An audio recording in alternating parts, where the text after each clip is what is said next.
El vasto lienzo de cristal de la ventana se extendía ante Ricardo Vargas como un ojo imperturbable, absorbiendo el tumulto dorado y gris de la hora pico en Manhattan, 27 pisos más abajo. La ciudad de Nueva York pulsaba con una vida que Ricardo, a pesar de poseer una parte considerable de ella, sentía cada vez más ajena. Era una noche de mediados de otoño, y el aire, cargado con el perfume metálico de la inminente lluvia, se pegaba al cristal, distorsionando ligeramente las luces distantes en halos borrosos. Dentro de su ático en la cumbre de un rascacielos de última generación, el silencio era casi absoluto, un contrapunto ensordecedor a la cacofonía exterior. Ricardo se sentó a la inmaculada mesa de comedor de cristal, lo suficientemente grande como para albergar a 12 invitados, pero ocupada únicamente por su figura solitaria, un plato de salmón salvaje del Atlántico, perfectamente cocinado y presentado con una guarnición de espárragos al vapor, yacía casi intacto ante él. La copa de vino tinto, un barolo de una añada excepcional, exhalaba un aroma complejo que Ricardo apenas percibía. Sus ojos, enrojecidos por las interminables horas ante las pantallas de su oficina privada, no veían la comida ni el vino, veían el vacío. A sus 40 y pocos años, Ricardo Vargas era el epítome del éxito global. Su conglomerado, Vargas Holdings, abarcaba desde la tecnología verde hasta el desarrollo de bienes raíces de lujo y la banca de inversión. Cada decisión que tomaba movía mercados, creaba y disolvía fortunas. Su nombre era sinónimo de agudeza, implacabilidad y una visión de futuro casi profética. Pero toda esa proeza en los negocios se había forjado sobre una soledad profunda, una elección tácita de aislarse del mundo personal para conquistar el mundo profesional. Las cenas eran siempre así, preparadas por su chef personal, servidas por su discreto personal, y consumidas en un silencio que se había vuelto su compañía más constante. No había risas, ni conversaciones, ni el tintineo de copas que una vez había caracterizado su mesa. Hace tanto tiempo, en un lugar tan diferente que parecía un sueño. El eco de sus propios pensamientos era el único sonido que rebotaba en las paredes pulcras y minimalistas de su comedor. Se levantó, la silla raspando apenas sobre el suelo de mármol pulido, un sonido demasiado fuerte en la quietud. Se acercó a la ventana, apoyando las manos en el frío cristal. Los músculos de su espalda estaban tensos, un nudo constante que el fisioterapeuta no lograba desatar.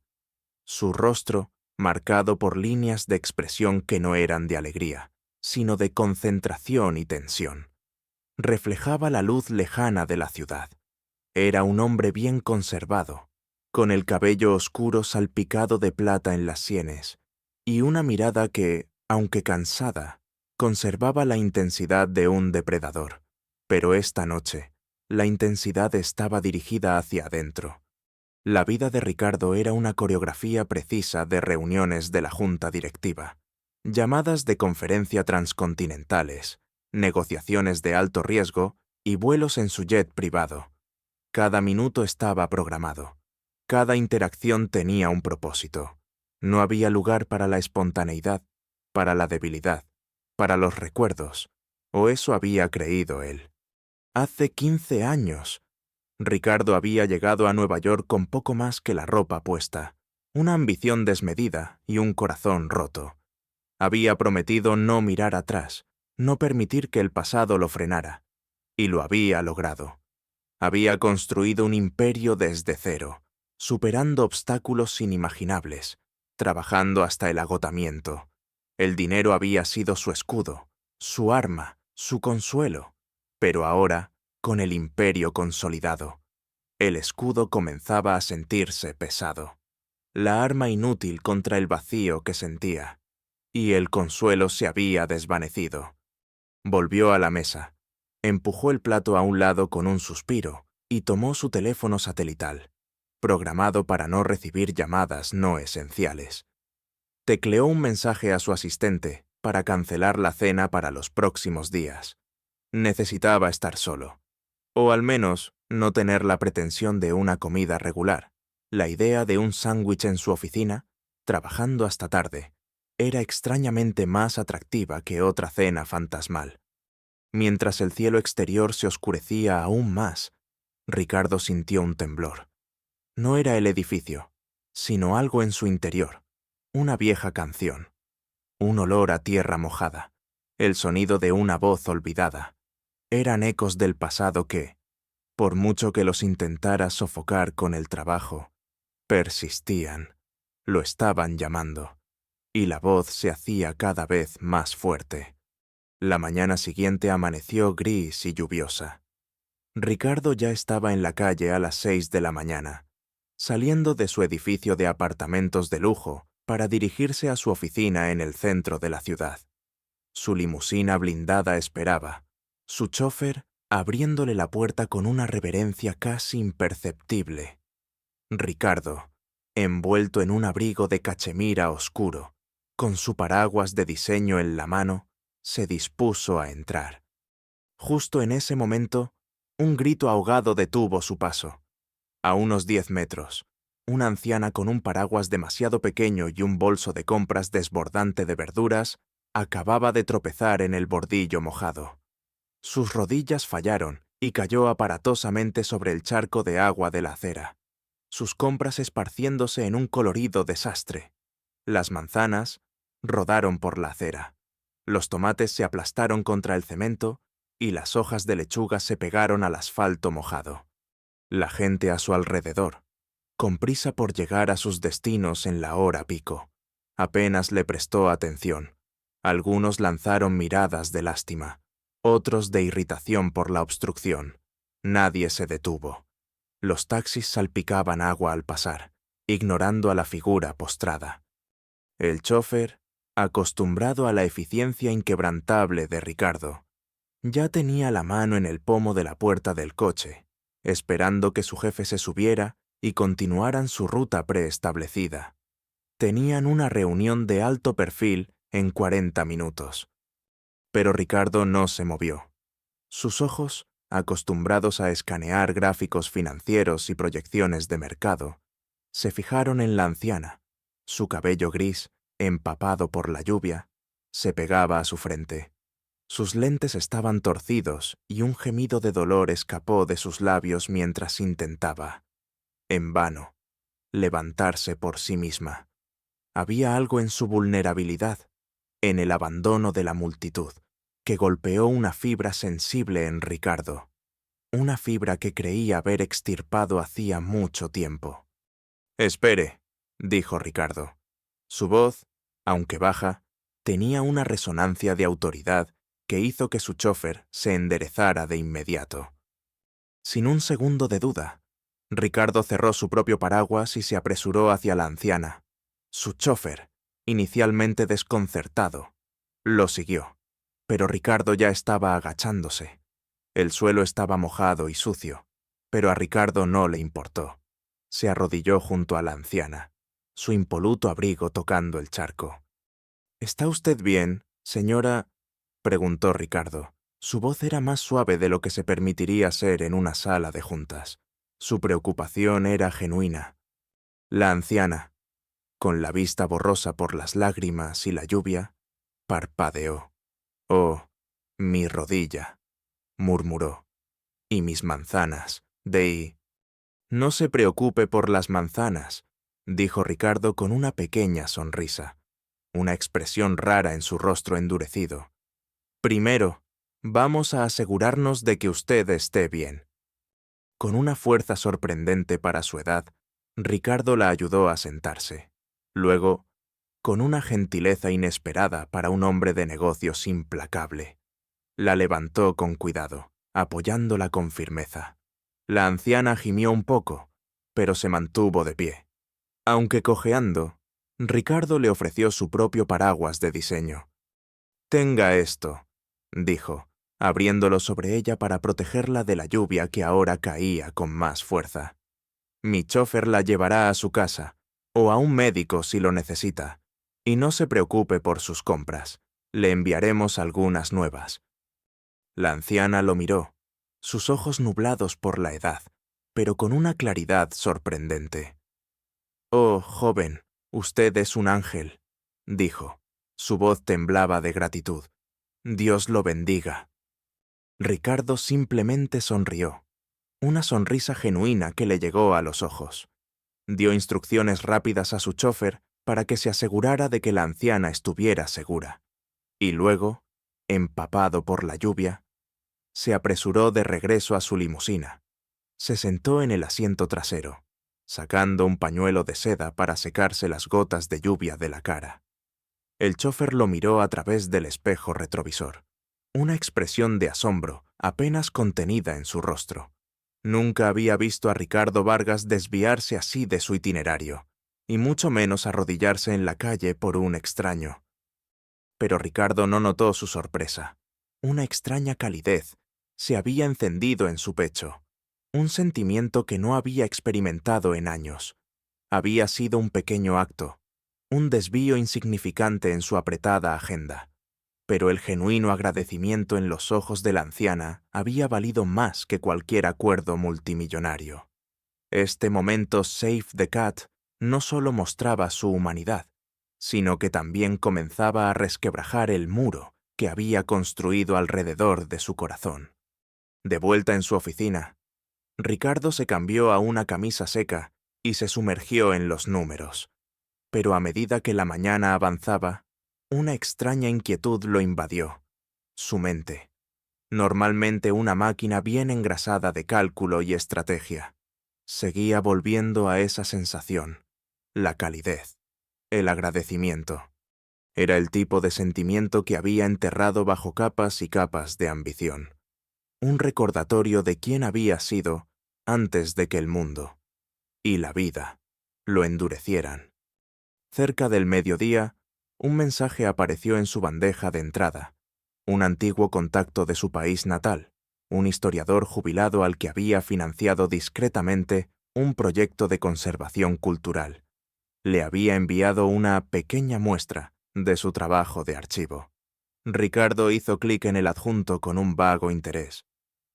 Era una imagen digitalizada de un viejo periódico, amarillento y desgastado por el tiempo. La fecha, grabada en la parte superior, decía 23 de agosto de 20 Kerkrix, 2 décadas atrás.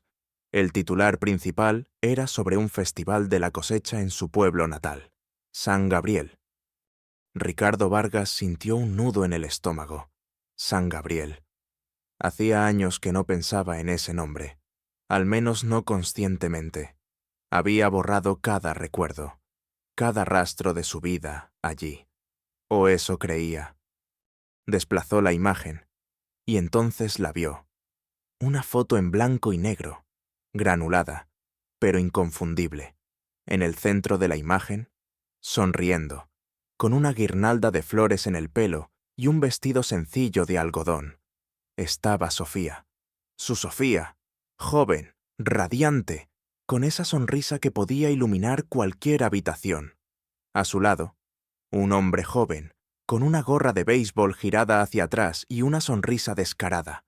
Era él, Ricardo, o el Ricardo que había sido. El corazón le dio un vuelco. Junto a ellos, un par de ancianos que él reconocía como los dueños de la panadería local. Y en un segundo plano, un grupo de niños jugando. Entre ellos, una niña pequeña con 2 trenzas, con un vestido a cuadros que le llegaba hasta las rodillas. Elena. Ricardo había creído, con la convicción del que se engaña a sí mismo, que Sofía y Elena habían fallecido en un accidente de autobús años atrás. Una noticia que le llegó de forma indirecta y vaga, en medio de su frenética huida hacia una nueva vida. Había utilizado esa tragedia, fabricada en su mente, como la justificación final para no mirar atrás, para cortar todo lazo. La imagen de ese accidente, que nunca investigó a fondo, se había convertido en el ancla de su determinación para el éxito. Pero ahora, esa foto, tan vívida, tan real, contradecía esa narrativa. Sus dedos temblaron al deslizar el ratón. Leyó el pie de foto, la belleza local Sofía y su prometido, Ricardo, en el Festival de la Cosecha. Serán los próximos en casarse. Prometido, casarse, Elena. Un torbellino de emociones largamente suprimidas lo asaltó. Culpa, arrepentimiento, una punzada de ternura que le había sido ajena durante demasiado tiempo. La foto no solo era un fragmento del pasado, era un espejo, reflejando el hombre que había abandonado, la vida que había dejado atrás. Respiró hondo, tratando de calmar su ritmo cardíaco acelerado. De repente, el vasto ático de Nueva York, las llamadas de conferencia, las negociaciones millonarias, todo pareció trivial, una distracción vacía. ¿Cómo había podido olvidar? ¿Cómo había permitido que la ambición y la supuesta tragedia lo cegaran tanto? Con manos que aún temblaban, Ricardo buscó en un cajón lateral de su escritorio. Era un cajón que rara vez abría, guardado con una llave pequeña que llevaba en su llavero desde hacía años. Dentro, bajo una pila de documentos financieros obsoletos, encontró un sobre amarillento, una carta que había recibido hace muchos años, justo después de su llegada a Nueva York. Una carta de Sofía. Nunca la había abierto. Había tenido demasiado miedo. Miedo de lo que pudiera contener. Miedo de que lo atara al pasado, a la pobreza, a la vida que había prometido dejar atrás. Había creído que al no leerla, la realidad no existiría. Ahora, con la foto de Sofía y Elena frente a él, la carta parecía vibrar con una energía propia. Ricardo la tomó, la sostuvo entre sus dedos, sintiendo el gramaje del papel, el relieve de la escritura de Sofía. Había ignorado su voz, su súplica, durante años. Había elegido el silencio de su propia ambición. El sol de la tarde se filtraba por la ventana, pintando el lujoso despacho de oro y sombras. Pero Ricardo no lo vio. Solo vio la foto, la carta sin abrir. El vacío de su vida de éxito se hizo palpable. Un abismo cavado por su propia indiferencia. Su obsesión por el trabajo, que antes era un escape. Ahora se sentía como una prisión.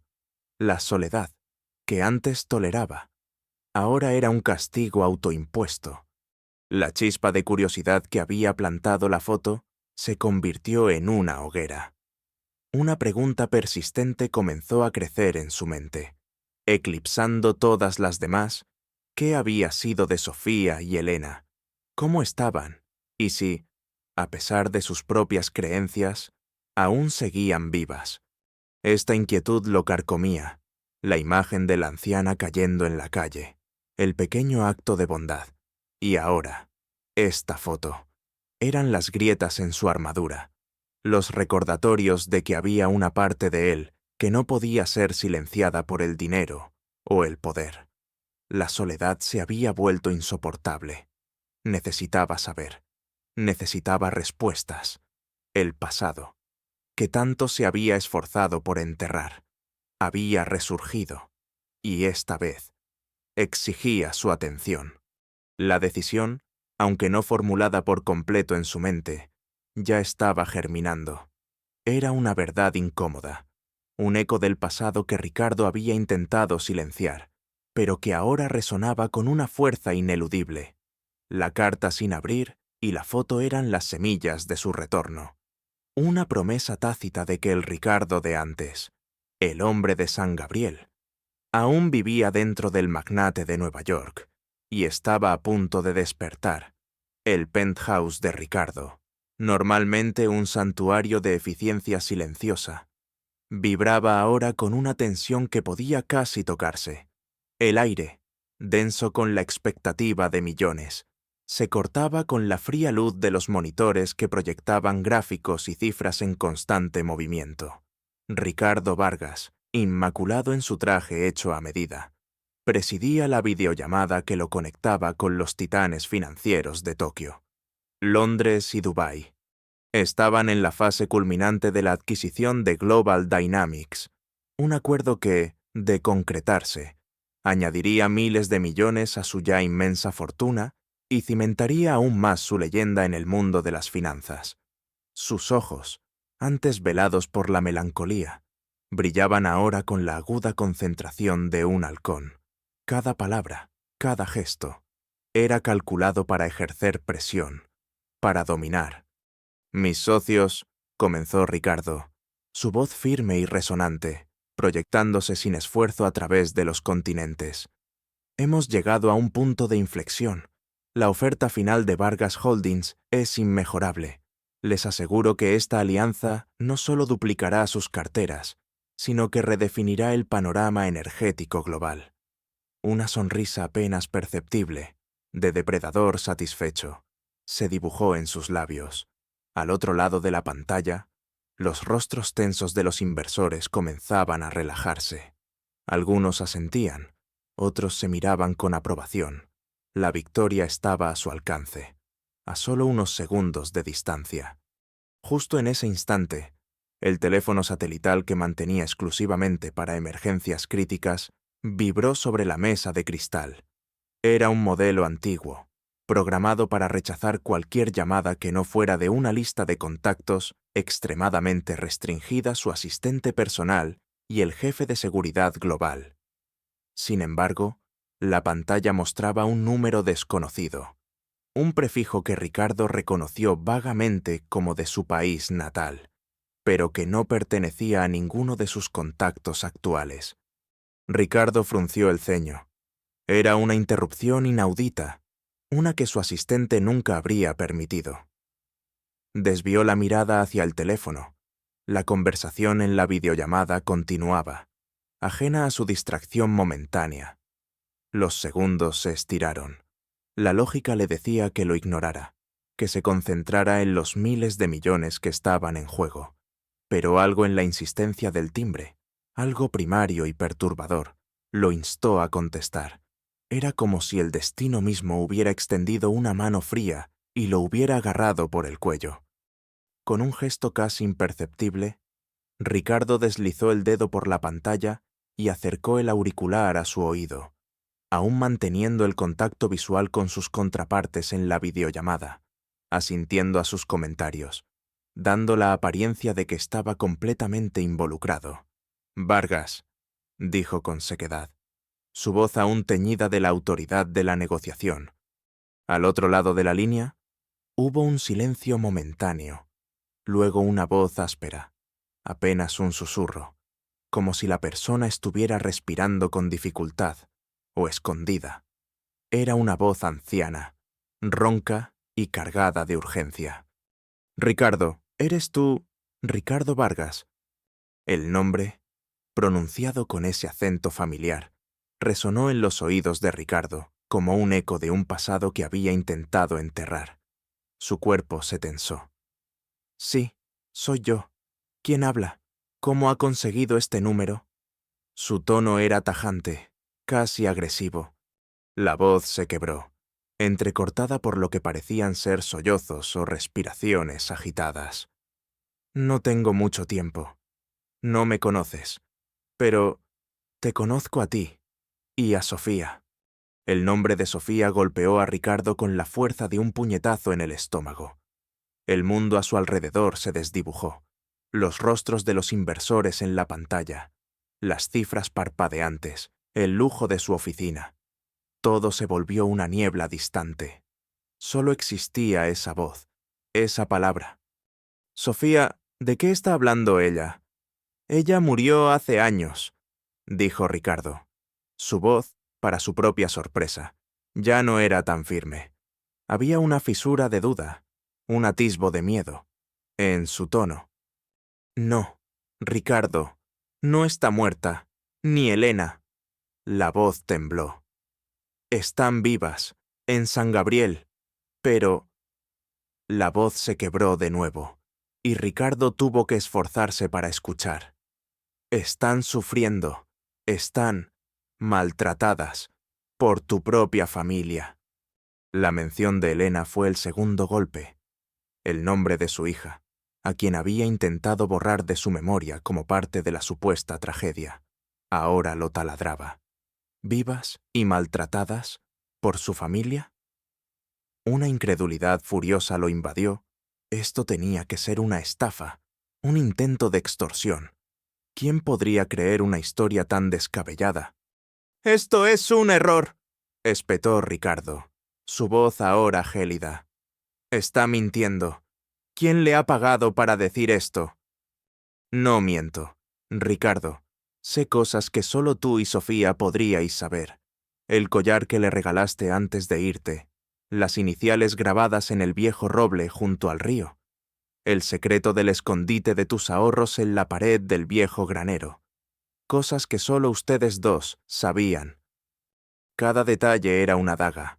El collar, las iniciales en el roble, un lugar que solo Sofía y él conocían, donde habían soñado con su futuro, el escondite del granero, su pequeño tesoro de monedas para el día en que pudieran fugarse. Eran secretos íntimos, recuerdos que él había guardado bajo llave en lo más profundo de su ser, creyendo que nadie más podía conocerlos. El aliento se le atascó en la garganta.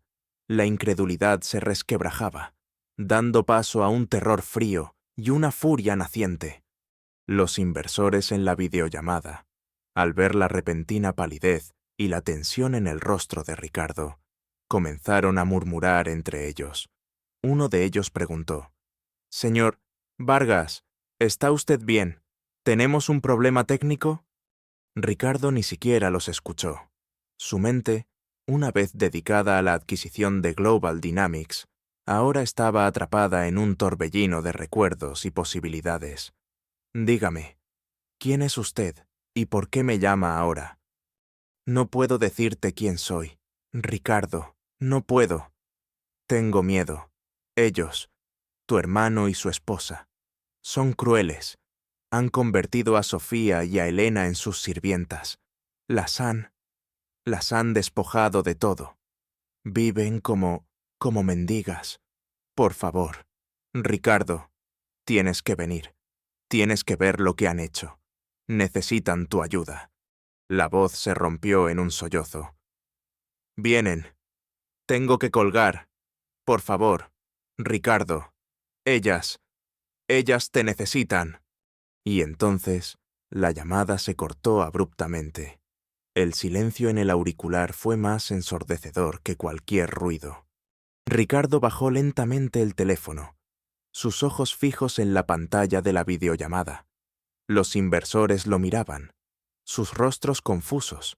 El CEO de Global Dynamics, un hombre de negocios curtido, preguntó de nuevo, con impaciencia en su voz: «Señor Vargas, ¿algún problema? ¿Podemos cerrar el trato?» Ricardo no respondió. Las palabras de la voz resonaban en su mente. «Maltratadas por tu propia familia. Viven como mendigas». La imagen de Sofía, la Sofía de la foto, sonriendo con guirnaldas de flores, se superpuso con la visión implícita de una mujer demacrada y maltratada. Y Elena, su hija, su pequeña Elena, la chispa de pasión y determinación que había crecido en el capítulo 1, ahora se había convertido en un infierno ardiente. De repente, los miles de millones, la adquisición, el imperio que había construido, todo se sintió hueco, insignificante. Había pasado años construyendo una fortaleza de acero alrededor de su corazón, convencido de que así protegía un pasado doloroso y asimismo de futuras pérdidas. Pero esa fortaleza ahora se estaba desmoronando, revelando las ruinas de su indiferencia y la devastadora verdad de que sus seres queridos, a quienes había dado por perdidos, estaban vivos y sufriendo. Un escalofrío helado, una mezcla de culpa y furia, lo recorrió. No era una estafa. Los detalles eran demasiado precisos, demasiado íntimos. Era la verdad, una verdad horrible que él había estado evitando por años. Su esposa y su hija, a quienes había llorado en silencio a su manera distante, estaban viviendo una pesadilla infligida por su propia sangre. Ricardo Vargas levantó la mirada hacia los inversores en la pantalla. Su expresión que antes era de concentración. Ahora era de una furia silenciosa y absoluta. No era la rabia fría del negociador, sino el fuego primario de un hombre cuya familia había sido violada. «No», dijo Ricardo, su voz baja, casi un rugido contenido. «No vamos a cerrar el trato». Un murmullo de incredulidad recorrió las pantallas. El CEO de Global Dynamics parpadeó. «¿Cómo dice? Señor Vargas, ¿está bromeando? Tenemos un acuerdo». Ricardo se puso de pie, su silla rasgando ruidosamente el suelo. Sus ojos, fijos en la pantalla, tenían una intensidad que helaría la sangre de cualquiera que los viera. «Escúchenme bien», dijo, cada palabra cargada de una finalidad inquebrantable. «La adquisición de Global Dynamics queda cancelada, y cualquier otra operación pendiente de Vargas Holdings. Cierren todo, desvíen mis fondos, todo lo que tengo, quiero que esté líquido en 24 horas». Los vicepresidentes de Vargas Holdings en la sala, que hasta ahora habían observado la escena con creciente alarma, se miraron con consternación. «Señor Vargas, con el debido respeto, ¿está seguro? Esto es una locura. Los mercados se desplomarán. Las pérdidas serán astronómicas. D.I.E. Ricardo los cortó con un gesto de la mano. «No me importa. Esto es un punto de no retorno. Ahora mismo, mi fortuna y mi atención tienen un nuevo propósito». Sus ojos se clavaron en el mapa digital del mundo en su pantalla, que parpadeaba con las ubicaciones de sus oficinas globales. Su dedo, antes apuntando a los mercados financieros, ahora se dirigía a un pequeño punto en el mapa de América Latina, San Gabriel. «Preparen el jet privado», ordenó a su asistente, su voz regresando a su tono habitual de mando, pero con una urgencia brutal. «Directo a San Gabriel, sin escalas, ahora». El punto de no retorno había sido cruzado. Ricardo Vargas, el magnate implacable que había conquistado el mundo empresarial, ahora estaba en una misión más urgente que cualquier adquisición multimillonaria.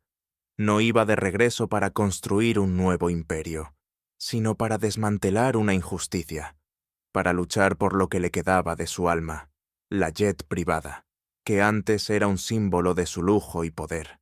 Ahora era una nave de rescate, un vehículo de venganza y redención, contando los kilómetros que lo separaban de la verdad, de su pasado y, con suerte, de su futuro. El mundo que había construido con tanta frialdad y cálculo se había desmoronado en un instante, revelando una herida profunda que solo podía sanar en su viejo hogar. La imagen de Sofía y Elena, sufriendo, lo impulsaba hacia adelante, una visión dolorosa que perforaba su corazón blindado. Él, que había huido de la pobreza y la tragedia, ahora regresaba a ellas, por elección, impulsado por un amor que creía muerto y una furia que había permanecido dormida. El jet privado de Ricardo Vargas perforó la cortina de nubes tropicales, descendiendo con una suavidad apenas perceptible hacia el pequeño y olvidado aeropuerto de San Gabriel. Desde la ventanilla, el paisaje se desplegaba como un tapiz de verdes intensos y ocres rojizos, salpicado por techos de teja que brillaban con la humedad. Era un contraste brutal con el hormigón y el cristal de Nueva York, un retorno a un mundo que Ricardo había jurado dejar atrás. La aeronave aterrizó en una pista apenas utilizada, rodeada de vegetación exuberante que parecía querer reclamar el asfalto. Ricardo no bajó del avión como el magnate que era. En lugar de su impecable traje de diseño, vestía ahora pantalones de mezclilla desgastados, una camisa de algodón sencilla y una chaqueta de cuero descolorida. Su cabello, normalmente peinado a la perfección, estaba ligeramente despeinado, y sus manos, que hasta hace unas horas movían miles de millones con la precisión de un cirujano, llevaban ahora una pequeña mochila de aspecto humilde. Había dejado el jet con su equipo de seguridad y asistentes en la capital del país, a cientos de kilómetros. Quería entrar en San Gabriel sin previo aviso, sin despertar la menor sospecha. La opulencia de su vida en Nueva York se había quedado atrás, reemplazada por la necesidad de invisibilidad. Había estudiado meticulosamente cada callejuela, cada rincón del pueblo, a través de mapas satelitales y viejos recuerdos, preparándose para esta inmersión total. Un viejo taxi, oxidado y ruidoso, lo esperaba. El conductor, un hombre de rostro curtido por el sol, lo miró con curiosidad. «Buenos días, joven. ¿A dónde lo llevo?» «Al centro del pueblo. Por favor, busco trabajo en la construcción», respondió Ricardo, su voz modulada para sonar más coloquial, menos autoritaria de lo habitual. Se había inventado una historia, era un exconvicto reformado que buscaba una segunda oportunidad, lo suficientemente genérica como para no levantar banderas rojas, pero lo suficientemente específica como para justificar su apariencia y su falta de conexiones. El conductor asintió, acostumbrado a ver a extraños empobrecidos buscando fortuna en el decaído pueblo. San Gabriel no era lo que Ricardo recordaba. Las calles, antes vibrantes con el bullicio de los mercados y las risas de los niños, ahora estaban sucias y silenciosas. Las casas, que antaño exhibían colores vivos, ahora mostraban fachadas desconchadas y ventanas rotas. La plaza central, que había sido el corazón latente de la comunidad, estaba desolada, con la fuente seca y los bancos de madera carcomidos. El taxi lo dejó en la plaza. Ricardo pagó y se despidió, fingiendo cansancio. Caminó por las calles polvorientas, cada paso un golpe al corazón. Esta no era su San Gabriel, el pueblo de sus recuerdos. Era una sombra, una caricatura triste de lo que había sido. El aire olía a moho y desesperanza, en lugar del aroma a pan recién horneado y café que recordaba. Su primera tarea fue encontrar un lugar discreto para quedarse. Un pequeño albergue ruinoso, con habitaciones baratas y paredes que eran demasiado delgadas. Fue su elección, lejos de la pulcritud de su ático. Ricardo se sintió extrañamente más cerca de sí mismo en ese lugar. Desempacó apenas lo esencial, una muda de ropa y un teléfono prepago de baja gama. Su verdadera fuerza, sus recursos, estaban ocultos, listos para ser desatados en el momento oportuno. Durante los siguientes días, Ricardo se sumergió en la vida del pueblo como un camaleón. Se mezcló con los lugareños en el mercado. Se sentó en los bares de mala muerte, escuchando las conversaciones, absorbiendo los chismes. Se presentaba como Miguel, un obrero en busca de empleo. La historia de su supuesta estadía en prisión, mezclada con detalles creíbles sobre su búsqueda de redención, le abría las puertas a confidencias que de otra manera serían imposibles. Fue en el mercado, una mañana soleada que prometía un día de calor sofocante, donde los vio por primera vez. Ricardo estaba comprando algunas frutas, observando a la multitud con la astucia de un lobo solitario. Entonces los vio. Dos figuras delgadas, encorvadas bajo el peso de grandes canastas de ropa sucia. Caminaban por la calle principal. Sus ropas eran viejas y remendadas. Sus cabellos, aunque limpios, carecían del brillo de la buena nutrición. La mujer, con el rostro oculto por la sombra de un sombrero de paja, se movía con la resignación de quien lleva una carga demasiado pesada. La niña, a su lado, no tenía más de 15 años, y sus ojos, hundidos y sin brillo, miraban al suelo. El corazón de Ricardo se encogió. Era Sofía. Y Elena. No había duda. Sofía. Su Sofía. La que había sido la flor más hermosa de San Gabriel. Ahora era una sombra. Y Elena, su hija, a quien solo conocía por una foto descolorida, mostraba una melancolía que destrozaba el alma de su padre. Mientras las observaba, sintió que la sangre le hervía.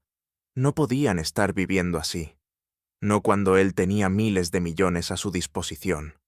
Su primer impulso fue correr hacia ellas, abrazarlas, gritar al mundo que eran suyas, pero se contuvo. Su plan requería paciencia, sutileza. Tenía que observar, recopilar pruebas, entender la dinámica del infierno en el que vivían. Unos minutos después, Ricardo vio a un hombre y una mujer de aspecto próspero saliendo de la casa que una vez fue el hogar de su familia. El hombre, corpulento y con una sonrisa engreída, era inconfundible Eduardo Vargas, su propio hermano menor. La mujer a su lado, con un vestido llamativo y una mirada altiva, era Laura, la esposa de Eduardo. El contraste entre la opulencia relativa para el pueblo de Eduardo y Laura y la miseria de Sofía y Elena era una bofetada en el rostro de Ricardo. Eduardo se detuvo en la puerta, dirigiendo una mirada despectiva a Sofía y Elena, que pasaban a su lado cargando sus canastas. ¡Muévanse! ¡Inútiles! Tenemos invitados para el almuerzo y la casa aún no está impecable. ¿Acaso creen que esta casa se mantiene sola? Su voz era un gruñido autoritario, lleno de desprecio. Laura, con una risa cruel, añadió: «Sí, vamos, es hora de que se ganen el pan que tan generosamente les damos, y no vayan a arruinar el jardín otra vez con sus torpezas». Sofía no respondió, simplemente inclinó la cabeza, su cuerpo temblando bajo el peso de la canasta. Elena, por su parte, se aferró a la falda de su madre, sus pequeños hombros agitándose con un sollozo ahogado que trató de reprimir. Los aldeanos cercanos, algunos de los cuales habían sido testigos de esta rutina durante años, apartaron la mirada, incómodos o resignados. La ironía dramática para el lector era palpable. El tirano familiar se jactaba de su poder mientras su hermano, el verdadero poder, observaba su crueldad disfrazado de humilde obrero. La furia de Ricardo se intensificó. Su mandíbula se tensó y sus puños se cerraron. Quería golpearlos, quería desmantelar sus vidas de la misma manera que había desmantelado compañías, pero se contuvo, su mente de estratega tomando el control de la rabia. Más tarde ese día, en la cantina local, Ricardo se sentó en un rincón oscuro, escuchando las conversaciones. Eduardo y Laura entraron, riendo ruidosamente, y se sentaron en una mesa destacada. Eduardo se jactaba ante sus amigos, con una botella de licor en la mano. «Es una lástima lo de mi hermano, Ricardo», dijo Eduardo con un tono de falsa piedad, pero con una sonrisa que no le llegaba a los ojos. «Tan prometedor, pero se fue, y nunca regresó. Menos mal que nos dejó a sus criadas. Han sido bastante útiles para mantener la casa». Hizo un guiño a sus amigos, que rieron con él. Laura añadió, con una voz melodramática: «Sí, es una carga, pero ¿qué podemos hacer? Son familia, aunque la sangre sea tan diluida. Al menos nos sirven para algo». Ricardo sintió una náusea, la forma en que hablaban de Sofía y Elena, no como seres humanos, sino como propiedades, lo enfermaba. Observó sus gestos, sus expresiones. Eduardo, con su arrogancia desmedida, no notó la punzada de recelo en los ojos de algunos de los aldeanos. Laura, con su falsa modestia, disfrutaba de cada palabra de desprecio. De repente, la puerta de la cantina se abrió y Sofía entró, sus ojos buscando algo en la multitud. Eduardo la miró con fastidio. «Ya era hora. Sofía, ¿dónde está mi licor? Y no me mires con esa cara de perro apaleado». Sofía bajó la mirada, su cuerpo encogiéndose. «Señor Eduardo, la botella grande está casi vacía. Solo quedan las pequeñas». «Inútil. No puedes ni siquiera mantener la bodega llena. No sirves para nada», rugió Eduardo, y lanzó una botella vacía que se estrelló contra la pared cerca de la cabeza de Sofía. Ella se estremeció, pero no dijo nada. Se dio la vuelta para irse. Ricardo observó la escena. su rabia un incendio silencioso. Él, el magnate que movía el mundo, estaba impotente, observando cómo su esposa era humillada por su propio hermano. La humillación era tangible, el miedo de Sofía palpable. Era un infierno que él había creado al irse. Unas horas más tarde, mientras paseaba por las afueras del pueblo, Ricardo vio a Sofía y Elena trabajando en un campo abandonado, intentando arrancar malas hierbas bajo el sol inclemente. Sofía, al intentar levantar una pesada cubeta de tierra, tropezó con una raíz expuesta. Sus piernas flaquearon bajo el esfuerzo y cayó al suelo con un gemido, la cubeta volcándose y el lodo salpicándola. Se agarró la rodilla con un grito de dolor. Elena, pequeña y asustada, corrió hacia su madre. «Mamá, ¿estás bien?» Sofía intentó levantarse, pero su rodilla cedió. Las lágrimas brotaron de sus ojos, no solo por el dolor físico, sino por la desesperación. Estaban solas, vulnerables, sin ayuda. Ricardo, que había estado observando desde la distancia, sintió que su corazón se desgarraba. La furia que había mantenido bajo control explotó. No podía quedarse de brazos cruzados. La cautela se desvaneció ante la visión del sufrimiento de su familia. Sin pensarlo 2 veces, Ricardo se apresuró hacia ellas. Los pocos aldeanos que pasaban por allí, al ver a Sofía caída, murmuraron entre ellos, pero nadie se acercó. Era la demostración de la indiferencia y el miedo que Eduardo y Laura habían sembrado en el pueblo. «Déjeme ayudarla», dijo Ricardo. Su voz, aunque intentaba mantener la calma, vibraba con una intensidad inusual. Se arrodilló junto a Sofía, su mirada evaluando su rodilla. Era la misma rodilla que había ayudado a curar cuando era una adolescente, después de una caída similar. Sofía, aturdida por el dolor y la sorpresa, lo miró. Sus ojos, hundidos y cansados, se encontraron con los de él. Había algo familiar en su mirada, en la forma en que se inclinaba, en la fuerza tranquila de sus manos. Algo en ella se removió. Ricardo, instintivamente, deslizó su mano bajo su cabeza para ayudarla a reincorporarse. Su pulgar rozó su mejilla, en un gesto casi inconsciente. Mientras lo hacía, susurró, solo para que ella lo escuchara. «Siempre te lo dije, mi Rosa. Cuidado con las raíces. Aunque las oculten, siempre están ahí». Sofía contuvo el aliento. «Mi Rosa». Era el apodo cariñoso que solo Ricardo usaba, un secreto entre ellos. Sus ojos se abrieron de par en par, llenos de incredulidad. Luego de una esperanza salvaje y aterradora, miró más de cerca el rostro del hombre, las líneas de expresión, los ojos intensos. No podía ser, no después de tanto tiempo. Ricardo, consciente de la mirada de Elena y de los aldeanos curiosos que se acercaban, se levantó con un movimiento fluido, ayudando a Sofía a ponerse de pie con sorprendente facilidad.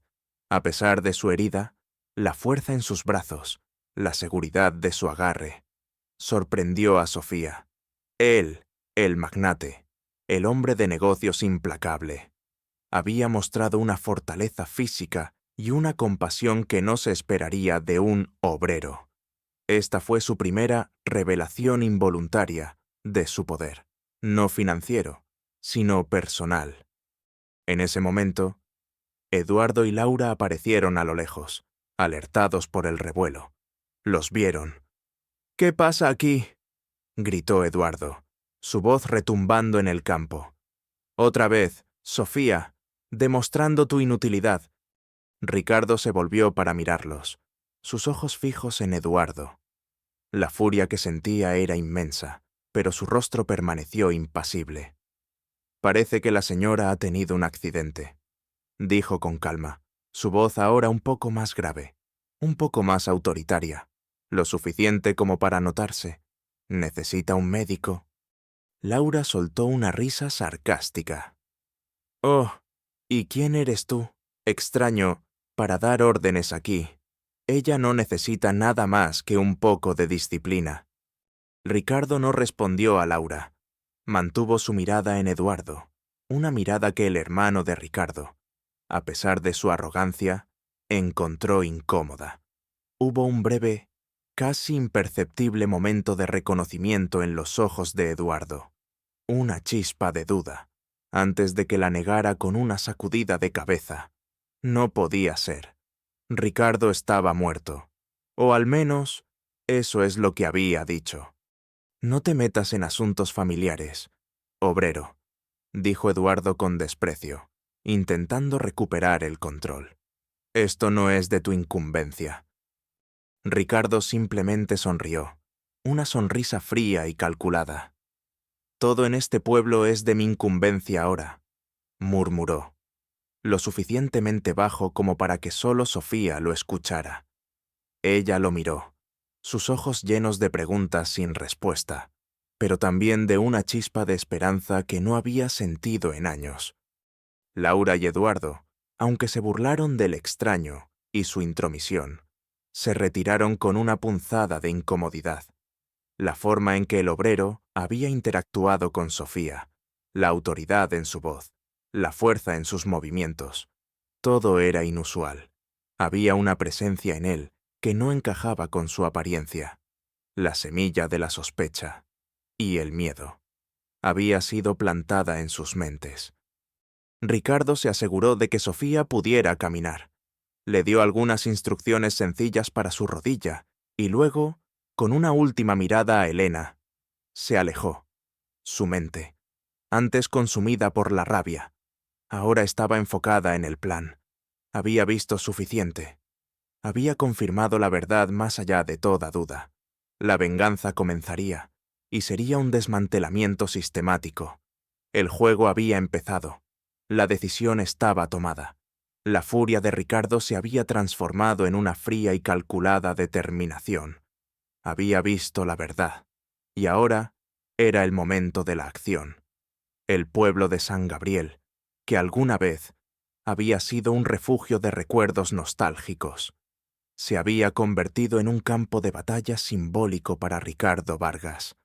Los mismos lugares donde Sofía y Elena habían sufrido humillaciones diarias serían ahora los instrumentos de su liberación. Ricardo, bajo la identidad de Miguel, el obrero, se movía con una discreción que rozaba la invisibilidad. Había invertido en un equipo de investigadores privados y agentes legales de confianza, operando remotamente desde la capital del país, a quienes había dado instrucciones muy específicas. Su directriz era clara: rastrear cada propiedad, cada transacción, cada deuda en San Gabriel, prestando especial atención a cualquier cosa conectada con Eduardo y Laura Vargas. El inmenso poder de Vargas Holdings no se desataría de frente, sino en una serie de golpes estratégicos y silenciosos. Un asedio económico que desmantelaría el imperio de miseria de su hermano desde adentro. El primer movimiento de Ricardo fue apuntar a las deudas del pueblo. Descubrió que muchos pequeños comerciantes y agricultores de San Gabriel estaban atrapados en préstamos usurarios, la mayoría de los cuales estaban en manos de una red informal de prestamistas conectados discretamente con Eduardo, utilizando intermediarios que operaban bajo estrictas órdenes de confidencialidad. Ricardo comenzó a comprar discretamente estas deudas, una por una. No se trataba de una adquisición hostil, sino de una liberación.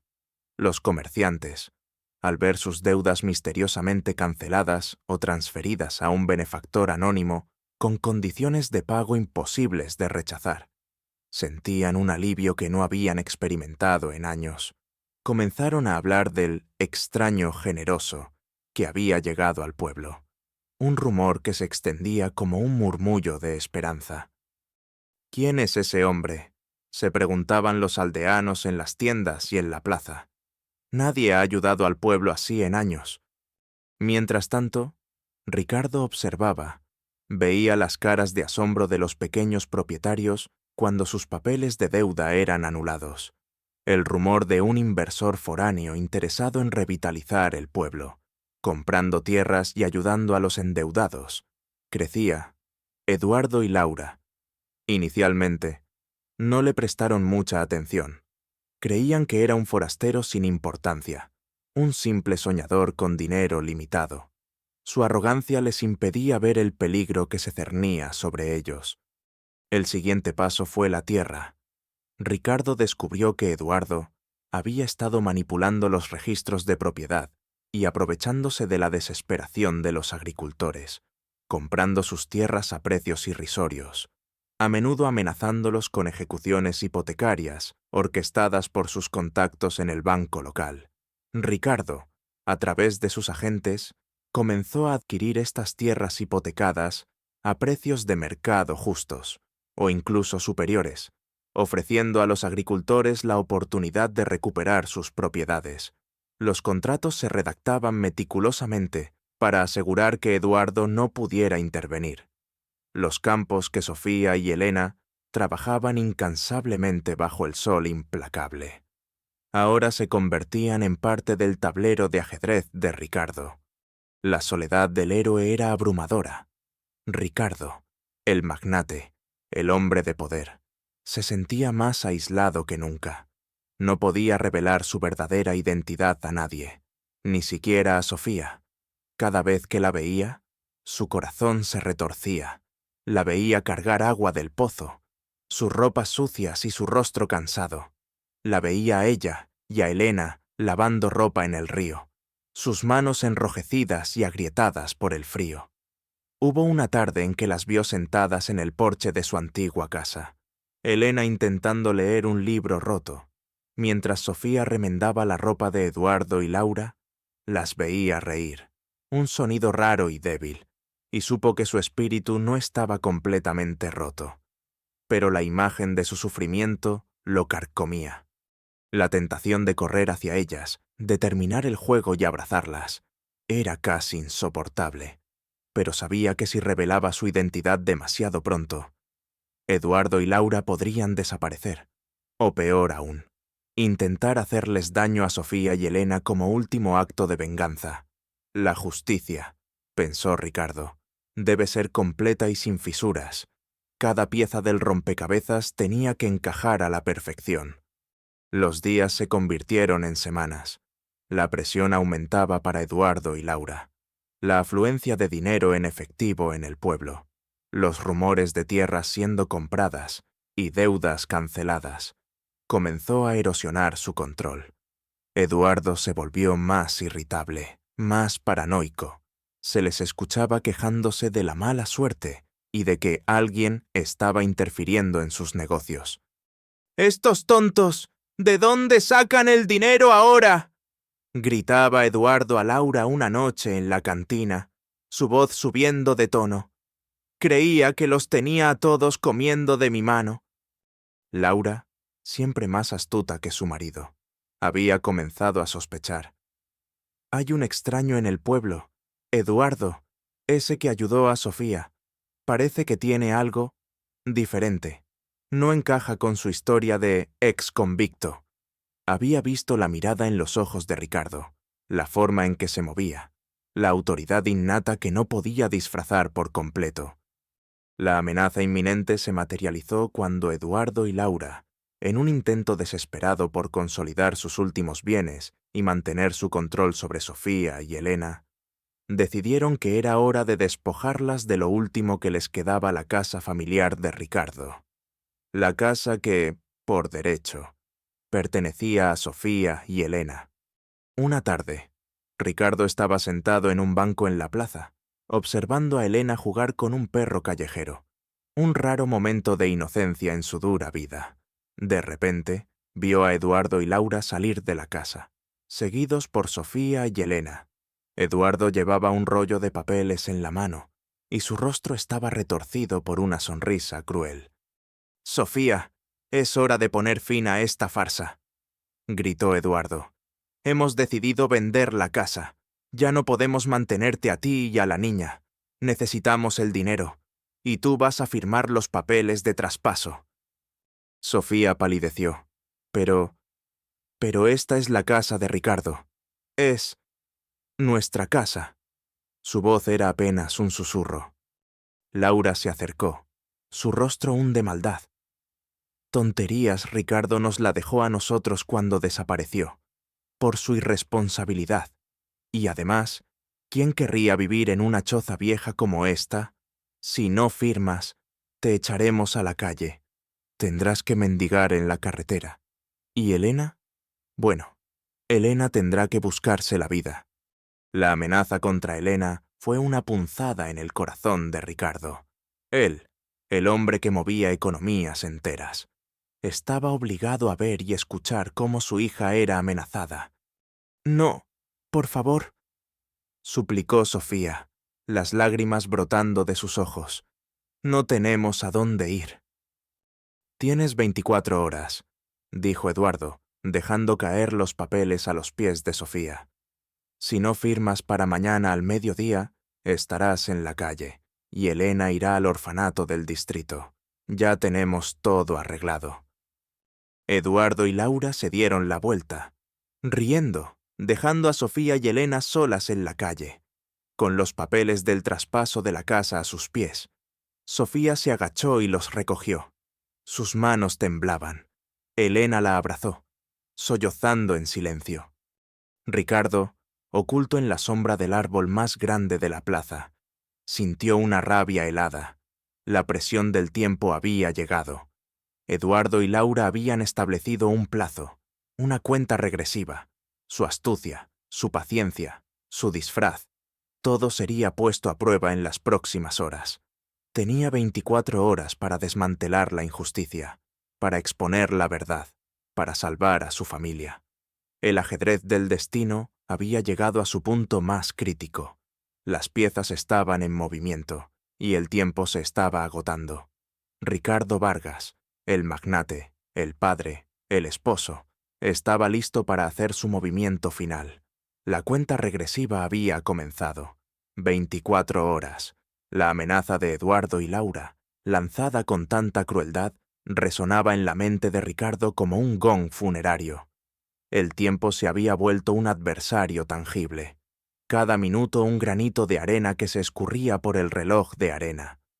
Ricardo, el magnate acostumbrado a controlar cada variable, ahora se enfrentaba a la impredecibilidad de las emociones humanas y la desesperación de sus seres queridos. Esa noche, Ricardo no durmió, no en el sentido literal. Su mente, una máquina de estrategia de alto rendimiento, estaba en su punto álgido. Su modesta habitación en el albergue se convirtió en su centro de operaciones. Sentado en el borde de la cama, con una lámpara tenue como única compañía, Ricardo tecleaba febrilmente en un pequeño portátil satelital, su conexión con el mundo exterior y sus vastos recursos. Sus instrucciones a sus equipos legales y financieros fueron precisas y urgentes. Necesitaba un volcado completo de todos los registros de propiedad del pueblo, especialmente aquellos relacionados con la familia Vargas y cualquier transacción que Eduardo hubiera realizado en los últimos 15 años. También solicitó informes detallados de la situación bancaria de los bancos locales y cualquier préstamo o hipoteca que involucrara a los aldeanos. Su objetivo encontrar las pruebas irrefutables de fraude y extorsión. Mientras sus equipos trabajaban a la velocidad de la luz, Ricardo salió a la madrugada, bajo el velo aún oscuro del cielo, para reunirse con su aliada inesperada, la anciana a la que había ayudado en Nueva York. Doña Elvira había regresado a San Gabriel tras su encuentro fortuito. Resultó ser una figura respetada y bien informada en el pueblo. Una anciana con ojos perspicaces que había observado las maquinaciones de Eduardo y Laura durante años. Aunque impotente, había sido ella quien hizo la llamada anónima a Ricardo, impulsada por la desesperación y un viejo lazo de amistad con la familia de Sofía. Ricardo la encontró en su pequeña casa, el aire impregnado del dulce aroma del café recién colado. Doña Elvira, con su cabello blanco recogido en un moño pulcro y sus ojos llenos de una sabiduría silenciosa, le ofreció una taza. «Sabía que vendrías, Ricardo», Siempre supimos que tenías un buen corazón, a pesar de todo. Ricardo le contó su plan, susurrando cada detalle, y doña Elvira lo escuchó con una atención asombrosa. Necesito que confirmes lo que mis abogados están descubriendo. Cada rumor, cada queja, cada injusticia. Dime lo que la gente sabe pero teme decir. Doña Elvira asintió. Eduardo y Laura han estado robando el pueblo poco a poco. Han falsificado firmas en contratos de tierras, han inflado deudas, han intimidado a la gente para que les venda sus cosechas a precios irrisorios. Y lo peor de todo, han despojado a Sofía y a tu hija de todo, incluso de su dignidad. Su voz se llenó de indignación. La casa de tu padre, que por derecho era de Sofía y Elena, la han puesto a su nombre con papeles falsos. Han utilizado a Sofía como su sirvienta y a Elena como una sombra. La tienen aislada, sin ir a la escuela, solo trabajando. Cada palabra de doña Elvira era una confirmación dolorosa de lo que Ricardo ya sospechaba. Pero al escucharlo de alguien que lo había presenciado, la ira de Ricardo se cimentó en una convicción inquebrantable. Necesito pruebas, testimonios, cualquier cosa que pueda usar en un tribunal. Doña Elvira asintió. La gente tiene miedo, Ricardo, pero si saben que tú, el verdadero Ricardo, ha regresado y que tienes el poder para protegerlos, quizás hablen. Ella le dio una lista de nombres, personas que habían sido víctimas de Eduardo y Laura, y que quizás estarían dispuestas a testificar si se les garantizaba seguridad. Mientras Ricardo acumulaba pruebas, Sofía se hundía en un pozo de desesperación. Después de que Eduardo y Laura le entregaron los papeles, la esperanza que una vez había sentido al ver al extraño desvanecerse. Se aferraba a la idea de que Ricardo, su Ricardo, podría haber regresado, pero la realidad de su miseria y la inminente amenaza de perder su hogar y a su hija la abrumaban. Se sentó en el porche de su casa, la misma donde había compartido tantos sueños con Ricardo, mirando los papeles de traspaso con una mirada vacía.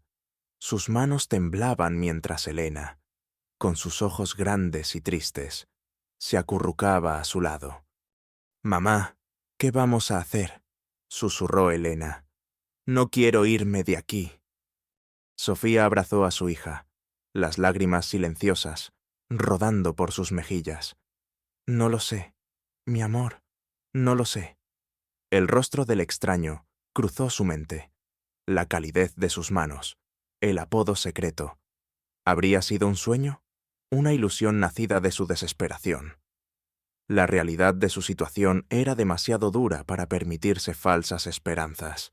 Estaba convencida de que Ricardo estaba muerto o la había abandonado para siempre. La perspectiva de la firma era inminente y abrumadora. Mientras tanto, la presión sobre Eduardo y Laura se intensificaba. Los rumores del extraño benefactor que estaba comprando deudas y tierras los hacían sentirse acorralados. Sus ingresos de las extorsiones disminuían, y la gente del pueblo, aunque aún cautelosa, comenzaba a mirar a Eduardo y Laura con una mezcla de desafío y esperanza. «¡Ese maldito Miguel!», gritó Eduardo, golpeando la mesa de la cantina con su puño.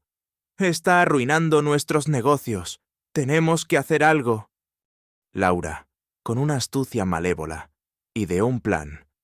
«Sé cómo podemos recuperarlo todo, y al mismo tiempo, darle una lección a Sofía y a ese entrometido. Vamos a organizar una subasta de los bienes de la vieja casa de Ricardo. Todo lo que ella y Elena tienen, incluso las baratijas sentimentales. Será un evento público, una forma de humillarlas de nuevo y de recuperar algo de dinero. Y el medallón, Eduardo, el medallón que Ricardo le dio a Sofía, será el artículo principal». Eduardo sonrió, una expresión cruel. «Brillante, Laura, y haremos que sea mañana al mediodía, justo a tiempo para la firma de los papeles. Si no firma, subastamos sus cosas. Y si firma, Subastamos sus cosas de todas formas. El medallón, el símbolo de su amor, el último vestigio de la vida que había compartido con Sofía. La noticia de la subasta llegó a oídos de Ricardo a través de doña Elvira. La rabia de Ricardo fue más intensa que nunca.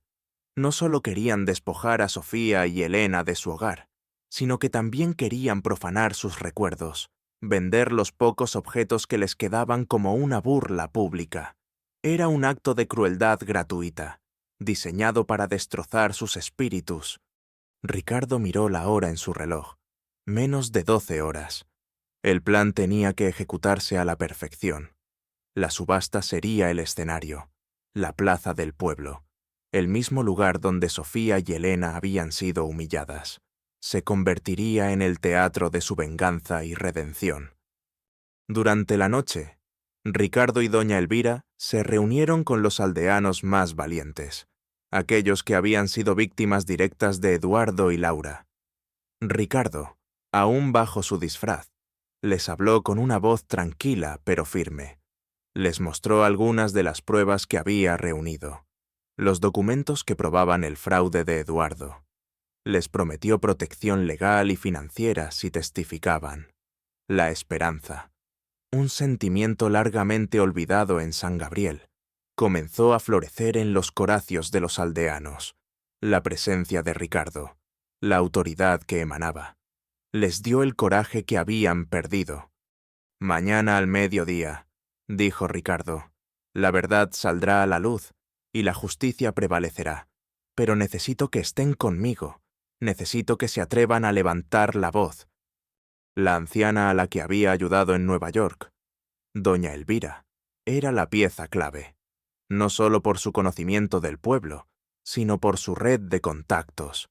Fue ella quien orquestó la llegada discreta de un equipo de seguridad y un grupo de abogados desde la capital que se posicionaron estratégicamente alrededor del pueblo, esperando la señal de Ricardo. Ella había contactado también a un par de periodistas locales de confianza, cansados de la corrupción de Eduardo, asegurándose de que el evento de la subasta no pasara desapercibido. El ajedrez estaba montado, y Ricardo, el maestro de las finanzas, se había convertido en un estratega de la justicia, con cada pieza en su lugar, esperando el momento de dar jaque mate. La última noche antes del enfrentamiento final, el destino de Sofía y Elena y el futuro del pueblo dependía de las próximas horas. El sol del mediodía caía a plomo sobre la plaza de San Gabriel, bañando con una luz cruel el patíbulo improvisado que se había erigido en el centro. No era un patíbulo de ejecuciones, sino de humillaciones, una plataforma de madera toscamente construida, adornada con un cartel descolorido que proclamaba «Gran subasta de bienes personales». La multitud, una mezcla de curiosos, chismosos y unos pocos rostros preocupados, se apiñaba bajo el sol, la mayoría de ellos cómplices silenciosos o resignados de la tiranía de Eduardo y Laura. El aire estaba cargado de un tenso silencio, roto solo por los murmullos ocasionales y el zumbido de las moscas. En un rincón de la plaza, oculta entre la multitud, Sofía se aferraba a Elena. Sus manos temblaban. Sus ojos, enrojecidos por el insomnio y las lágrimas, estaban fijos en la plataforma. Había intentado razonar con Eduardo y Laura una vez más esa mañana, pero sus súplicas habían sido recibidas con burlas. La desesperación se había apoderado de ella. El medallón que Ricardo le había regalado, el que se había convertido en un símbolo de su amor perdido y su esperanza secreta, sería el último artículo en ser subastado. Una tortura pública de sus recuerdos más preciados. Elena, aferrada a su madre, temblaba. Sus ojos asustados reflejaban la angustia de Sofía. En la plataforma, Eduardo Vargas, hinchado de importancia y con un traje dominguero que le quedaba apretado. Blandía un martillo de madera con una sonrisa engreída. Laura, a su lado, vestida con un vestido de encaje chillón, observaba a la multitud con una mirada de desdén, regodeándose en su poder. Se sentían invencibles, los reyes de su pequeño feudo de miseria. «Bienvenidos, vecinos», gritó Eduardo, su voz cavernosa resonando en la plaza. «Hoy es un día especial, un día para el progreso. Tenemos algunos artículos interesantes. Comenzamos con esta vieja mesa de madera. ¿Quién da más?» Los artículos eran insignificantes muebles viejos, utensilios de cocina desgastados, ropa remendada. Eran los pocos bienes que Sofía y Elena habían logrado conservar. El testamento material de su vida robada. La subasta avanzaba lentamente, con ofertas irrisorias. La humillación era palpable, pero la gente, intimidada por Eduardo, apenas se atrevía a quejarse. Ricardo Vargas, disfrazado de Miguel, el obrero, estaba al otro lado de la plaza, mezclado entre un grupo de agricultores. Su rostro estaba impasible, pero sus ojos ardían con una furia fría. Su mirada se encontró con la de Sofía por un instante. Ella lo miró con una mezcla de desesperación y una punzada de reconocimiento, como si viera un fantasma. La anciana doña Elvira estaba a su lado, su rostro sereno, asintiendo a Ricardo. El plan estaba en marcha. «Y ahora», rugió Eduardo, con un brillo malicioso en los ojos, «el plato fuerte, un objeto de valor incalculable». Este hermoso medallón levantó en alto el collar, la cadena de oro reluciendo bajo el sol, el medallón desgastado por el tiempo. Sofía jadeó. Elena se aferró a su madre. Un adorno simple, pero con un gran valor sentimental. Y lo sacamos de la casa de los Vargas para ustedes.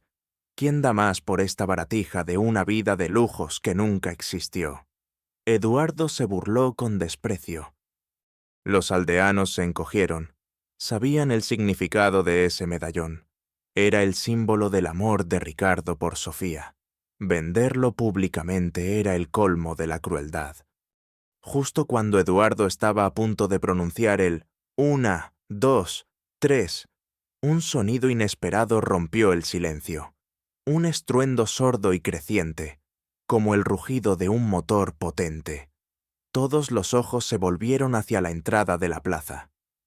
Un camión blindado negro, de apariencia intimidante, se detuvo abruptamente justo al borde de la plaza, levantando una nube de polvo. Las puertas traseras se abrieron con un siseo hidráulico, y de su interior emergieron no hombres armados, sino figuras en impecables trajes oscuros abogados, contadores y un equipo de seguridad profesional, todos portando maletines. La multitud se quedó boquiabierta. ¿Quiénes eran esos? ¿Y qué hacían allí? Y entonces, del asiento del pasajero delantero del camión, una figura se materializó, un hombre alto y elegante, con un traje de lino blanco inmaculado que contrastaba con el polvo y la miseria del pueblo.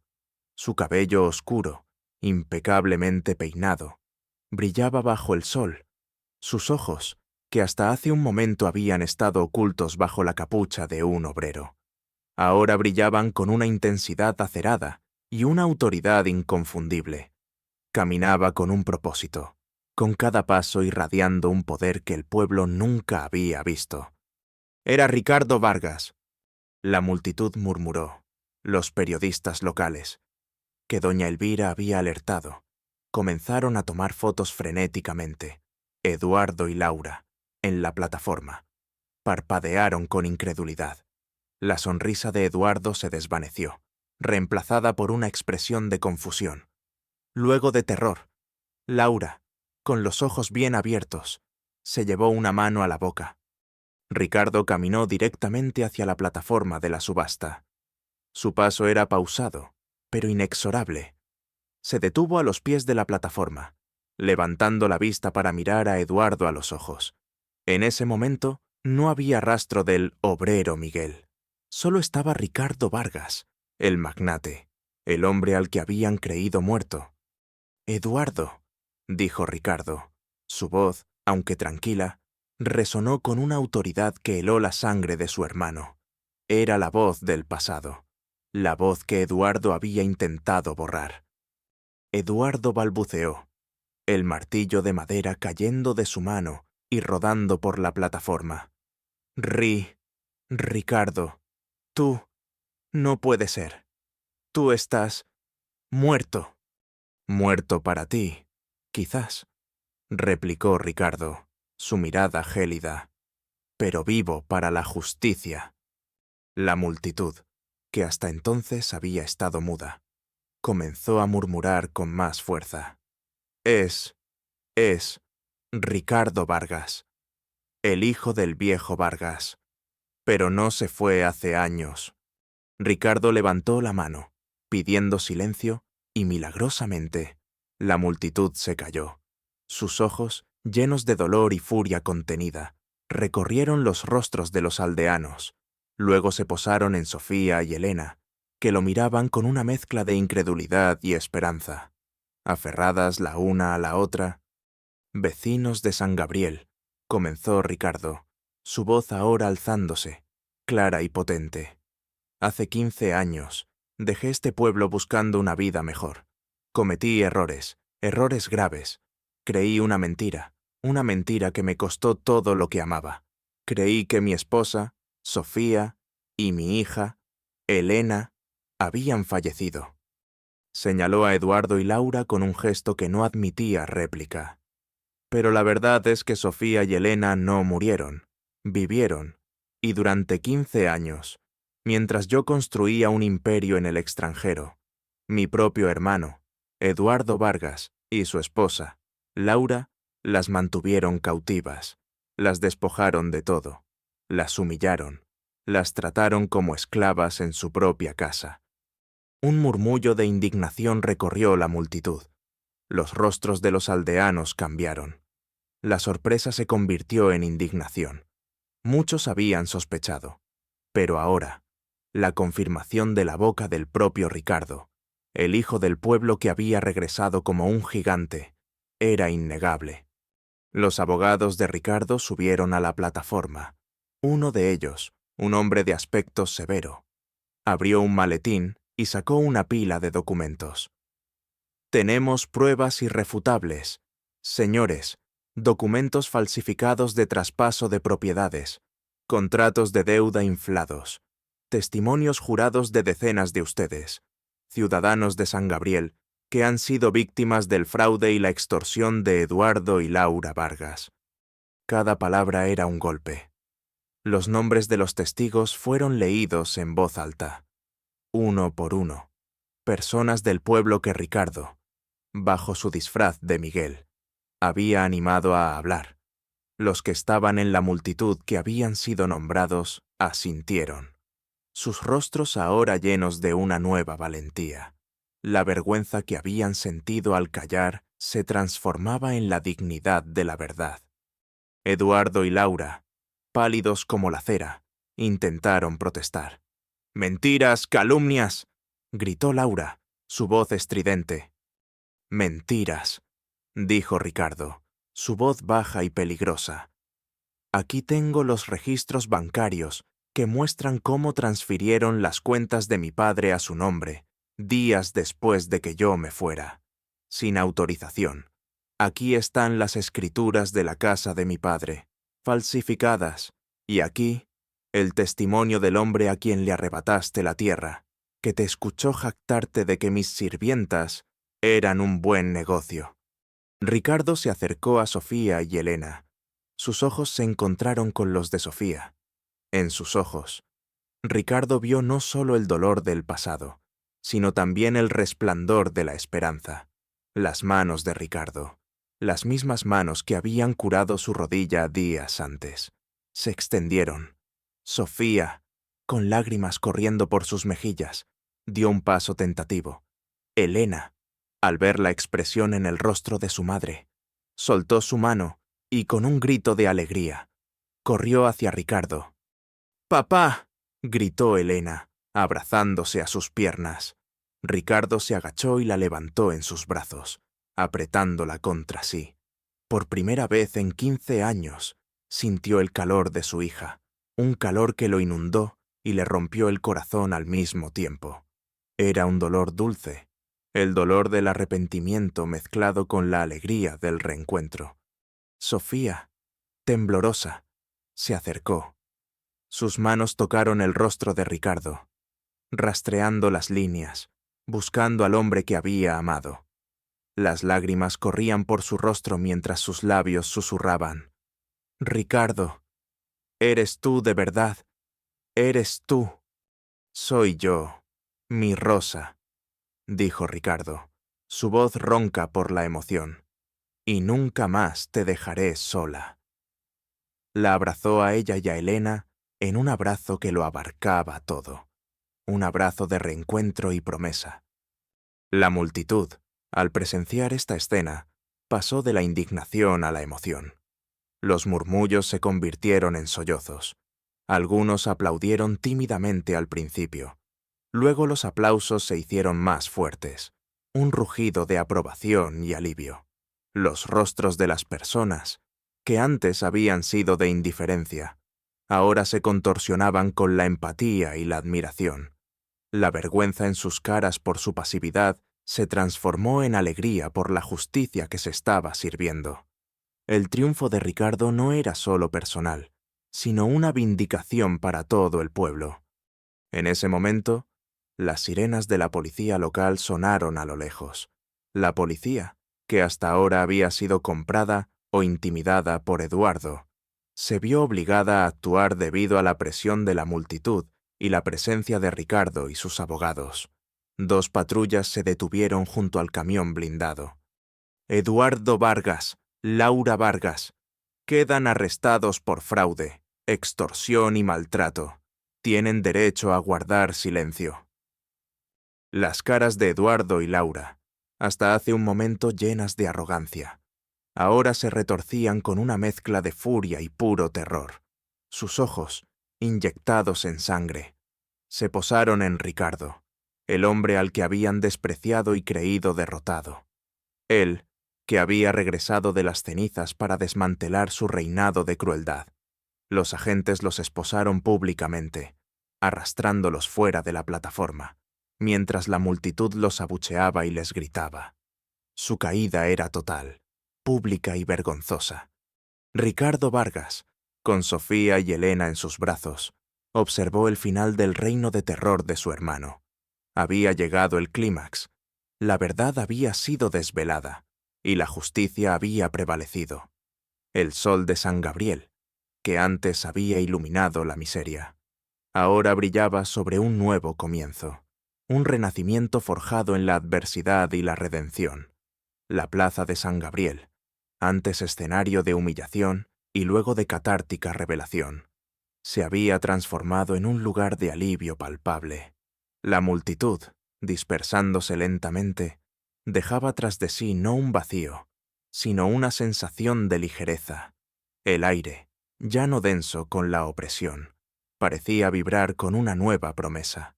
El arresto de Eduardo y Laura Vargas, esposados y arrastrados ante la mirada condenatoria de los aldeanos, fue el primer acto de justicia, pero Ricardo sabía que la verdadera reconstrucción apenas comenzaba. El juicio de Eduardo y Laura fue rápido y concluyente.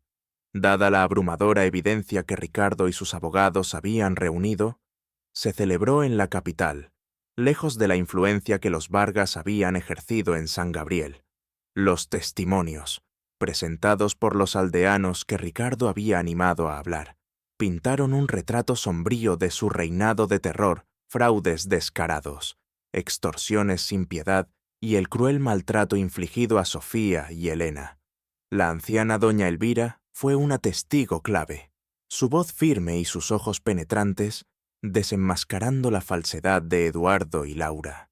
La sentencia fue severa. Eduardo y Laura fueron declarados culpables de múltiples cargos, incluyendo fraude, extorsión, malversación de fondos y abuso. Fueron condenados a largas penas de prisión, despojados de todos sus bienes adquiridos ilícitamente, que serían utilizados para compensar a sus víctimas y revitalizar el pueblo. Su caída fue total y vergonzosa. un reflejo de la justicia poética que a menudo falta en el mundo. La noticia de su condena llegó a San Gabriel como un bálsamo, disipando los últimos vestigios de miedo y resentimiento. Con los villanos fuera de escena, la atención de Ricardo se centró por completo en Sofía y Elena. Lo primero fue asegurar su bienestar. Ricardo las llevó a la capital para que Elena recibiera atención médica completa y Sofía se sometiera a un chequeo exhaustivo. Los médicos confirmaron que, aunque habían sufrido de desnutrición y estrés crónico, se recuperarían. Elena, en particular, necesitaba más que vitaminas. Necesitaba recuperar la infancia que le habían robado. Ricardo organizó clases particulares para ella, y Sofía comenzó a recibir terapia para procesar los años de abuso. Mientras estaban en la capital, Ricardo inició el proceso de restitución, la casa familiar de San Gabriel, que había sido falsamente traspasada. Fue legalmente devuelta a Sofía. Ricardo la hizo renovar y restaurar por completo, utilizando arquitectos y diseñadores que combinaron la tradición local con el confort moderno. No quería un monumento a su riqueza, sino un hogar, un refugio seguro para su familia. Pero la casa era solo el comienzo. La verdadera reconstrucción era la de los lazos familiares, especialmente el de Ricardo con Sofía y Elena. Una tarde, ya de regreso en San Gabriel, sentados en el porche de su ahora renovado hogar, el sol de la tarde filtrándose a través de las hojas de los viejos árboles, Ricardo y Sofía tuvieron su primera conversación larga y sanadora. Elena jugaba en el jardín. Su risa era un sonido dulce y extraño para Ricardo. «Sofía», comenzó Ricardo, su voz baja y cargada de culpa. «Necesito que entiendas por qué me fui». Sofía lo miró. Sus ojos aún guardaban la tristeza del pasado, pero ahora también brillaban con una nueva fortaleza. «Siempre pensé que me habías abandonado, que nos habías olvidado». Ricardo suspiró. «Nunca los olvidé. Pero cuando el negocio de mi padre fracasó y nos quedamos sin nada, me sentí inútil. Quería darte a ti y a nuestra futura familia una vida que yo no había tenido. Cuando me fui a la ciudad grande, la vida era dura. Había noches en que dormía en la calle, pero prometí que un día regresaría por ustedes. Cuando empecé a tener éxito, la ambición me consumió. Y luego recibí una noticia indirecta, un chisme, de que había habido un accidente de autobús en el distrito y que Sofía y una niña habían fallecido. Lo creí. Sofía, o quise creerlo. Su voz se quebró. Lo siento mucho. Creí que había perdido todo, y me aferré al trabajo como un náufrago a una tabla. Esa fue mi justificación para no mirar atrás, para no regresar a un dolor insoportable. Sofía lo escuchó, sus propias lágrimas cayendo. Yo también intenté encontrarte. Ricardo, te escribí esa carta, la que nunca respondiste. Ricardo asintió, su voz llena de arrepentimiento. Lo sé, la encontré hace poco. No tuve el valor de leerla hasta hace unos días. Perdóname por mi cobardía. Tuve miedo, continuó Sofía. Su voz temblaba. Cuando te fuiste, Eduardo dijo que te habías olvidado de nosotros, y cuando la noticia del accidente llegó, él y Laura se aprovecharon. Dijeron que la casa era de ellos, que tú les habías dejado todo, y que nosotras éramos una carga. Se secó las lágrimas. Ha sido duro, Ricardo, muy duro, pero lo hice por Elena, por mantenerla a salvo. Ricardo tomó su mano, sus dedos entrelazándose con los suyos. Fuiste increíblemente fuerte, Sofía, más fuerte de lo que yo jamás podría haber sido. Y Elena es tan valiente. No merecían nada de esto. Hubo un largo silencio, un silencio de entendimiento y perdón tácito. La herida era profunda, pero la curación había comenzado. Poco a poco, Elena comenzó a forjar un vínculo con su padre. Al principio, era cautelosa, aún marcada por los años de silencio y maltrato. Ricardo no la forzó. Le leía cuentos por las noches, le enseñaba a jugar ajedrez y pasaba horas simplemente observándola. Le contaba historias de su propia infancia en San Gabriel, de los sueños que había tenido bajo el mismo cielo que ahora compartían. Elena, poco a poco, comenzó a confiar, a reír con más libertad, a llamarlo papá con una convicción que llenaba el corazón de Ricardo. Una tarde, la anciana doña Elvira llegó a la casa, con una canasta de frutas frescas. Se sentó en el porche con Ricardo y Sofía. «¿Sabes, Ricardo?», dijo doña Elvira, sus ojos sabios fijos en él. «El dinero no puede comprar el pasado, ni borrar el dolor, pero puede ser una herramienta para la justicia y la redención. Has regresado como un hombre diferente, no solo como el Ricardo que se fue buscando fortuna, sino como uno que ha encontrado su verdadero valor». Ricardo asintió, mirando el campo verde que se extendía ante ellos. «Aprendí esa lección de la manera más dura. Creí que el éxito era acumular, pero el verdadero éxito es restaurar». La casa familiar, ahora un faro de calidez y alegría, era un símbolo de su nueva calma. Pero Ricardo no se detuvo ahí. Utilizando sus recursos y su influencia, comenzó a invertir en San Gabriel, no como un magnate distante, sino como un hijo que regresaba para ayudar a su pueblo. Reabrió el centro comunitario, financió la construcción de una nueva escuela para los niños y estableció programas de ayuda para los agricultores y pequeños comerciantes que habían sido explotados por Eduardo y Laura. El dinero que había recuperado de los bienes incautados a su hermano lo invirtió directamente en la comunidad. Los aldeanos, que antes habían sido cómplices pasivos por miedo, ahora se convertían en socios activos en la reconstrucción de su propio futuro. El San Gabriel, que Ricardo había dejado en ruinas, comenzaba a florecer de nuevo.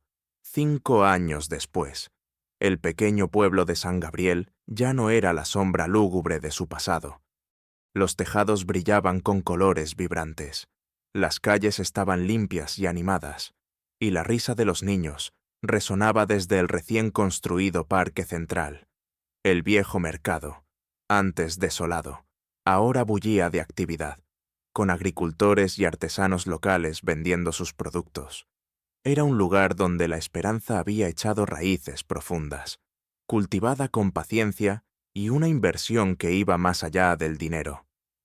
En el corazón de este renacimiento, la casa de los Vargas, antaño un símbolo de opresión, era ahora un faro de calidez y hospitalidad.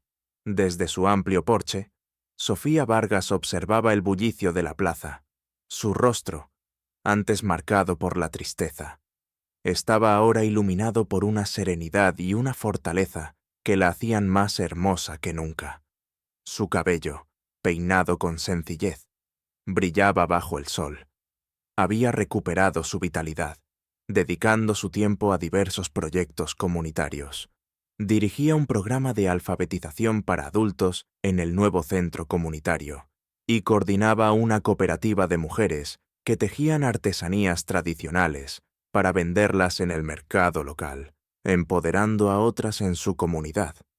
Elena, la niña de ojos tristes, se había transformado en una joven brillante y segura de sí misma. Sus ojos ahora chispeaban con inteligencia y curiosidad. Había recuperado su infancia perdida y mucho más, gracias al apoyo inquebrantable de Ricardo. Elena estudiaba en una prestigiosa universidad en la capital, destacando en Derecho. Su objetivo era regresar a San Gabriel y utilizar sus conocimientos para proteger a los vulnerables, asegurándose de que nadie más sufriera la injusticia que ella y su madre habían vivido. Había aprendido el valor de la justicia no solo de los libros, sino de su propia experiencia y del ejemplo de su padre. Ricardo Vargas ya no era el magnate obsesionado con el poder de Nueva York, aunque seguía siendo un hombre inmensamente rico. Había transferido gran parte de la gestión diaria de Vargas Holdings a un equipo de confianza, Su oficina principal ya no estaba en un rascacielos de Manhattan, sino en un modesto edificio en el centro de San Gabriel. Su escritorio, antes cubierto de informes financieros, ahora exhibía fotos de Sofía y Elena y dibujos infantiles. Su tiempo y su vasto capital se dedicaban ahora a la filantropía y al desarrollo comunitario. Había fundado la Fundación Amanecer San Gabriel, una organización dedicada a la reconstrucción de comunidades desfavorecidas en toda la región.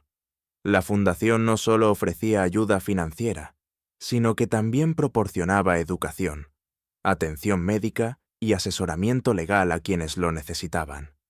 Su enfoque era empoderar a las personas para que pudieran construir sus propias vidas, tal como él lo había hecho, pero con el apoyo que él nunca tuvo.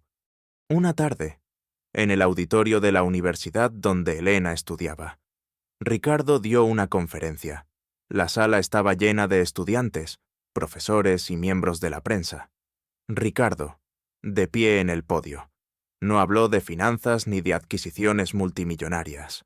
Habló de su regreso a San Gabriel, de la oscuridad que encontró y de la luz que ayudó a encender.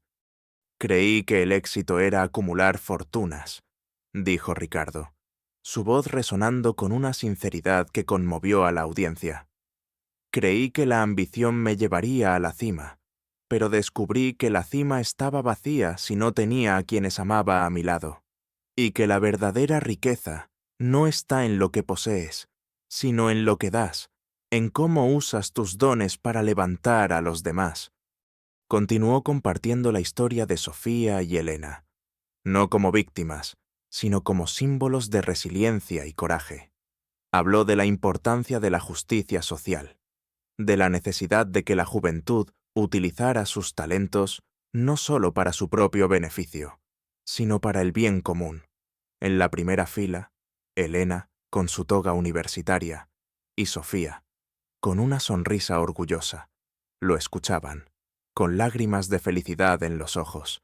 La historia de Ricardo no era una de venganza, sino de redención. El San Gabriel que Ricardo había dejado en ruinas había resurgido de las cenizas, las casas reparadas, los campos cultivados con nuevas técnicas, las pequeñas empresas floreciendo.